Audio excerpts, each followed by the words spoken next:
আজকে আলোচনা হবে তওবার সম্পর্কে। তওবা আমাদের জীবনে অত্যন্ত গুরুত্বপূর্ণ। আল্লাহ পাক রব্বুল আলামিন বলেন, যে ব্যক্তি তওবা করলো আমি তার তওবা কবুলকারী। আল্লাহ পাক রব্বুল আলামিন তওবাকারীকে ভালোবাসেন। সুবহানাল্লাহ, সুবহানাল্লাহ, সুবহানাল্লাহ। আল্লাহ পাক রব্বুল আলামিন তওবাকারীকে ভালোবাসেন। আমাদেরকে অবশ্যই খাঁটি তওবা করতে হবে। তওবা আমাদের জীবনে অত্যন্ত গুরুত্বপূর্ণ।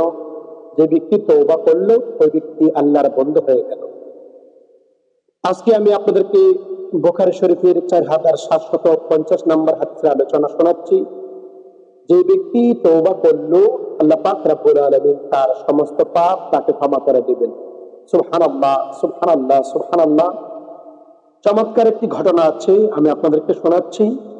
এক ব্যক্তি মসজিদে বসে আল্লাহর দরবারে তওবা করতেছে।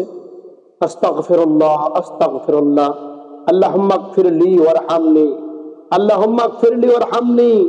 আল্লাহ, আমি গুনাহ করেছি, আমি ভুল করেছি, অন্যায় করেছি। আল্লাহ, তুমি আমাকে ক্ষমা করে দাও। আল্লাহ, তুমি আমাকে ক্ষমা করে দাও। ওই ব্যক্তি এরকম ভাবে তওবা করতেছে। হযরত আলী রাদিয়াল্লাহু তাআলা আনহু, সরকারে দু আলম হযরত আলী রাদিয়াল্লাহু তাআলা আনহু এমন সময় মসজিদে প্রবেশ করেছেন। হযরত আলী রাদিয়াল্লাহু তাআলা আনহু ওই ব্যক্তিকে বললেন, বাবা, তুমি যেভাবে তওবা করতেছো এটা তো জোর দিয়ে তওবা, মিথ্যাবাদীরা এইভাবে তওবা করে। ওই ব্যক্তি বলতেছেন, হুজুর, তাহলে আমি খাঁটি তওবা কিভাবে করব? খাঁটি তওবার নিয়ম আপনি আমাকে বলে দিন। এবার হযরত আলী রাদিয়াল্লাহু তাআলা আনহু ওই ব্যক্তিকে বলতেছেন, বাবা, খাঁটি তওবা 6টি খাত আছে, 6টি উৎস আছে। যে ব্যক্তির কাছে এই 6টি উৎস বিদ্যমান থাকে, পাওয়া যায়, ওই ব্যক্তি খাঁটি তওবা করলো। সুবহানাল্লাহ, সুবহানাল্লাহ, সুবহানাল্লাহ। ওই ব্যক্তি বলতেছেন, হুজুর, সেই 6টি খাত কি? হযরত আলী রাদিয়াল্লাহু তাআলা আনহু বলেন, প্রথম 1 নাম্বার, তুমি যে পাপ করেছো, অন্যায় করেছো, তুমি যে জুলুম করেছো, অপরাধ করেছো, তা নিজে স্বীকার করা, আল্লাহর দরবারে স্বীকার করা, অনুতপ্ত হওয়া।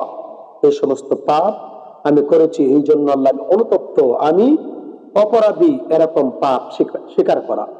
নাম্বার 2, তোমার যে সমস্ত ফরজ ছুটে গেছে, যে সমস্ত ফরজ নামাজ ছুটে গেছে, আদায় করনি, ওই সমস্ত ফরজকে টেনে ধরা। 3 নাম্বার, কোন মানুষের হক, কোন আপন ভাইয়ের হক, আপন বোনের হক, আত্মীয় স্বজনের হক নষ্ট করেছো, সেই হক তাদেরকে ফিরিয়ে দেওয়া।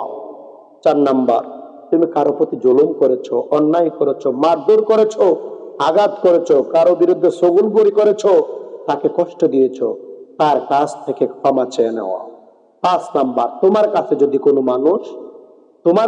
কোনো মানুষ মাপ চাইতে আসে, তাকে তুমি ক্ষমা করে দিবা।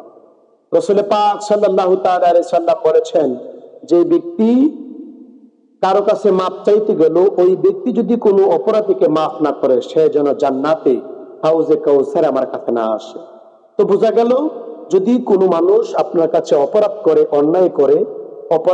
অন্যায় করে, সে ভুল বুঝতে পেরে সে যদি তোমার কাছে ক্ষমা চাইতে আসে, তুমি তাকে ক্ষমা করে দিবা। আর 6 নাম্বার হলো, তুমি এরকম নিয়ত করবা যে বাকি জীবনে আমি আর কোনো খারাপ কাজ করব না। যেরকম ভাবে তুমি পাপের প্রতি উৎসাহিত হয়ে পাপের দিকে তুমি ধাবিত হয়েছো, তদ্রুপ তুমি আল্লাহর ইবাদতের দিকে ওইরকম ভাবে ধাবিত হবা। আল্লাহর প্রেমে কান্নাকাটি করবা, আল্লাহর প্রেমে সদাই সর্বদাই কান্নাকাটি করবা। তোমার পাপের কথাগুলা মনে করে তোমার চক্ষু দিয়ে যে পানিগুলা আসবে, ওই পানিগুলা কখনো বিফলে যাবে না। এই জন্য বাবা ভাইয়ারা, আপনারা অবশ্যই তওবা করবেন। দৈনিক কমপক্ষে 70 বার তওবা করবে আমরা। যদিও আমরা তওবা করতে না পারি, তারপরও আমরা আল্লাহর দরবারে রাত্রে যখন গভীর হবে, তখন আমরা ঘরের কোণে বসে চক্ষু বন্ধ করে আমরা 2 হাত এভাবে কানের মধ্যে ধরে বলবো, রব্বানা যালামনা আনফুসানা ওয়া লাম তাগফির লানা ওয়া তারহামনা লানাকুনান্না মিনাল খাসিরিন। আল্লাহ, আমি অন্যায় করেছি, অপরাধ করেছি, তুমি আমাকে ক্ষমা করে দাও, ক্ষমা করে দাও, ক্ষমা করে দাও। আল্লাহু আকবার।